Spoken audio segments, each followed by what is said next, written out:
13 জানুৱাৰীৰ পৰা 26 ফেব্ৰুৱাৰীলৈ প্ৰয়াগৰাজত 45 দিনীয়া মহাকুম্ভ মেলা প্ৰথমবাৰৰ বাবে প্ৰয়াগৰাজত নিৰ্মাণ হৈছে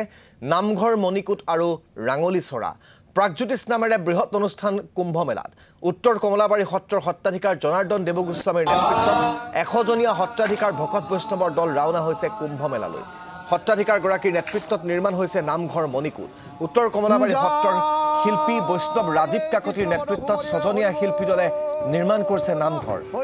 দুজনা গুৰুৰ অমৰ সৃষ্টি ৰাম বিজয় নাট দশাৱতাৰ নৃত্য সত্ৰীয়া নৃত্য গায়ন বায়নৰ 7 দিনীয়া ভাগৱত ব্যাখ্যা অনুষ্ঠান অনুষ্ঠিত কৰিব কুম্ভ মেলা আনহাতে ডক্টৰ পিতাম্বৰ দেৱগোস্বামীৰ নেতৃত্বত 40 জনীয়া আউনিয়াটি সত্ৰৰ এটি বৃহৎ বৈষ্ণৱৰ দলে অংশগ্ৰহণ কৰিব কুম্ভ মেলাত আউনিয়াটি সত্ৰৰ দলটোৱে থিয়নাম সংকীৰ্তন ভাওনা ভাগৱত আদি অনুষ্ঠান পৰিবেশন কৰিব আৰু আমাক তাৰ কিছু পৰিবেশ দেখুৱাব মাজুলীৰ সাংবাদিক তীৰ্থ ভূঞাই হয় সনাতন ধৰ্মৰ সৰ্ববৃহৎ ধৰ্মীয় অনুষ্ঠান হৈছে প্ৰয়াগৰাজৰ মহাকুম্ভ মেলা আৰু মহাকুম্ভ মেলাৰ 12 বছৰ মূৰত মহা আয়োজন হৈছে আৰু সেই আয়োজনলৈ মাজুলীৰ পৰা যেহেতু ভকত বৈষ্ণৱ সত্ৰাধিকাৰসকল যাব উত্তৰ কমলাবাৰী সত্ৰ প্ৰভু ঈশ্বৰৰ নেতৃত্বত এটি দলে ইতিমধ্যেই তাত প্ৰথমবাৰৰ বাবে মহাকুম্ভত নামঘৰ আৰু মণিকূট নিৰ্মাণ কৰি আছে সমান্তৰালভাৱে ভাগৱত পাঠ আৰু সত্ৰীয়া সংস্কৃতি তাত পৰিবেশন হ'ব মই দেখুৱাইছো সম্পূৰ্ণ প্ৰস্তুতি ইতিমধ্যে শেষ হৈছে মহাকুম্ভৰ লৈ যাবলৈ মাজুলীৰ যিটো দল সেই দল ইতিমধ্যে সাজু হৈছে আৰু সামগ্ৰিক পৰিবেশ মই দেখুৱাইছো যেটো প্ৰথমবাৰৰ বাবে যেটো মহাকুম্ভ মেলাত নামঘৰ নিৰ্মাণ হৈছে ভাগৱতৰ তাত যেটো 7 দিনীয়াকৈ পাঠ হ'ব চৰ্চা হ'ব সত্ৰীয়া সংস্কৃতিৰ সুবাস তাত আসলে বিৰাব তাৰ বাবে এই ভকতসকল যাবৰ বাবে ইতিমধ্যে প্ৰস্তুতি ইতিমধ্যে শেষ হৈছে উত্তৰ কমলাবাৰী সত্ৰাধিকাৰ প্ৰভু ঈশ্বৰ মোৰ লগত আছে তেখেতৰ ওচৰত যাবলৈ বিচাৰিম সামগ্ৰিকভাৱে তাত কি হ'ব যাত্ৰা কেনেদৰে হ'ব যেটো 13 জানুৱাৰীৰ পৰা 26 ফেব্ৰুৱাৰীলৈকে 45 দিনীয়া যি বৃহৎ উৎসৱ সেই বৃহৎ উৎসৱটিত মাজুলীৰ পৰা অসমৰ পৰা আসলে প্ৰতিনিধিত্ব কৰিব তাৰ বাবে সাজু হৈছে প্ৰভু ঈশ্বৰ মহাকুম্ভলৈ যাবলৈ সাজু হৈছে কেনেধৰণে যাত্ৰা হ'ব সকলোলৈকে আমি সেৱা জনাইছো আৰু বিশেষকৈ মহাকুম্ভলৈ এবাৰ প্ৰথমবাৰৰ কাৰণে উত্তৰ পূৰ্বাঞ্চলৰ পৰা তাত ব্যৱস্থিত হৈছে সম্পূৰ্ণ আধ্যাত্মিকভাৱে আৰু বিশেষকৈ আমাৰ উত্তৰ কমলাবাৰী সত্ৰ বা এইখিনি মাজুলীৰ পৰা বহু কেইজন সত্ৰাধিকাৰো ইয়াত সময় যাব আৰু ইতিমধ্যে আমাৰ সত্ৰৰ নেতৃত্বতে তাত নামঘৰৰ সম্পূৰ্ণ প্ৰস্তুতি হৈ উঠিছে ইতিমধ্যে 12 তাৰিখৰ পৰা যেহেতু মহাকুম্ভৰ আৰম্ভণি হৈছে যে নামঘৰ 12 তাৰিখে আমাৰ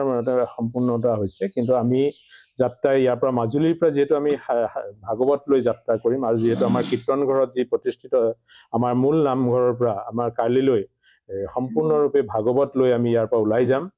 গতিকে সেই ভাগৱতৰ 11:30 বজাত কীৰ্তন ঘৰৰ পৰা আমি ভাগৱত যাত্ৰা আৰম্ভ কৰিম আৰু সেই দিনা গৈ আমি মাধৱ জন্মস্থানতো সেৱা এটা লৈ আৰু সেই যাত্ৰা কালতে আমি